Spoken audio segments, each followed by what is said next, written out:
विषय जो पढ़ते हैं ये कलित कला है, इनको एप्लाइड आर्ट कहते हैं, जिनसे कुछ आपको लाभ आर्थिक खासकर।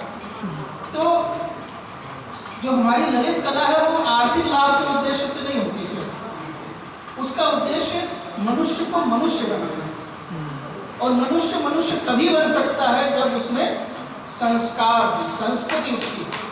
और संस्कृति क्या है? सम्यक करें ही संस्कृति।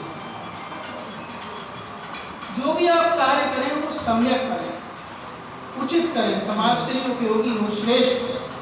और जब वो कार्य कला के माध्यम से किया जाता है, जब लाला हरदौल बनकर के महेंद्र वर्मा जी किसी नाटक में हमारे सामने आते हैं तो हमें महेंद्र वर्मा नहीं देखते, हमें देखते हैं लाला हरदौल।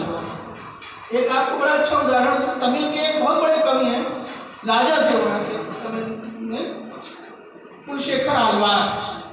वहाँ पर नयनार और अलवार कवि हुए हैं। नयनार कवि शिव के भक्त थे और आलवार कवि विष्णु के भक्त थे। तो कुलशेखर आलवार ने तमिल में रामायण लिखी, जैसे कंबन ने लिखी। तो जिस समय वो रावण सीता को हर कर ले जाता है, वो प्रसंग लिख रहे थे, तो लिखते लिखते उनकी आंखों से आंसू टपकने लगे और एकदम चीखते हुए उन्होंने कहा, सेनापति कहाँ है, उसको तुरंत बुलाया जाए। सेनापति आया, हाँ जी महाराज क्या हो गया, आप इतने परेशान क्यों?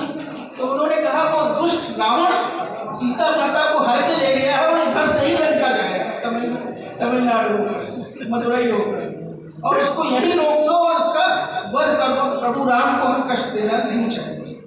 कला का ये प्रभाव, कला का प्रभाव ये होता है कि एक गोपी है, दही बेचने जा रही है, तो दही बेचेगी तो क्या कहेगी, दही ले लो, लेकिन वो क्या कह रही है, कोई माई लहरी गोपाल, कोई मेरे गोपाल को खरीद दो जो मेरे सर पर जो सवार है। ये कला है, ये संस्कार है, ये संस्कृति।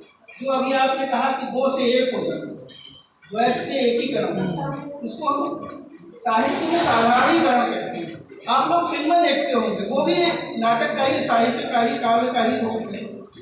काव्यकार बड़ा विस्तृत है, आजकल पोएट्री तक सीमित हो गया है, कविता तक। तो देखते समय कई बार आप लोग हंसते हैं, कई बार रोते हैं, कई बार हम अपनी भावनाओं को प्रकट नहीं कर पाते शायद उस तरह से, तो हम किसी फिल्मी गीत का सहारा लेते हैं, उससे हम अपनी बात को कह देते हैं।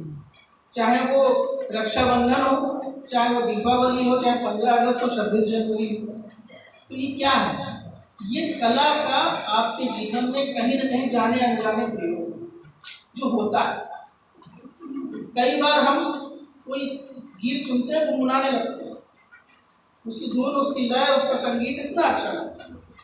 ये हमारी संस्कृति का है, संस्कार का है, हमारी कलात्मकता को दिखाता है कि कला किस तरह से हमको प्रभावित करती है। और व्यक्ति दुनिया में, आप लोगों ने बहुत सी फिल्में देखी होंगी, तारे जमीन पर भी देखी होंगी। दुनिया में कोई भी व्यक्ति ऐसा नहीं है जो कलाकार है। अब किसी के पास किसी कला की समझ है, किसी के पास किसी की नहीं। तो उस कला को अपने अंदर से बाहर लाने की कला ही संस्कृति है। जो चीज बाहर आप ले आए, और मैं तो बल्कि कहता हूँ, कई बार अपने विद्यार्थियों से पूछते हैं, बच्चों मैं तो बुंदेलखंड का नहीं है, तुम तो बुंदेलखंड के हो, बताओ मावलिया क्या है, रावला क्या है, टेसू और झंझिया क्या है, चपेटा क्या है, गलेदी क्या है, नहीं पता। तो मैं समझता हूँ कि ये जिम्मेदारी एक शिक्षक के रूप में आपकी भी होनी चाहिए।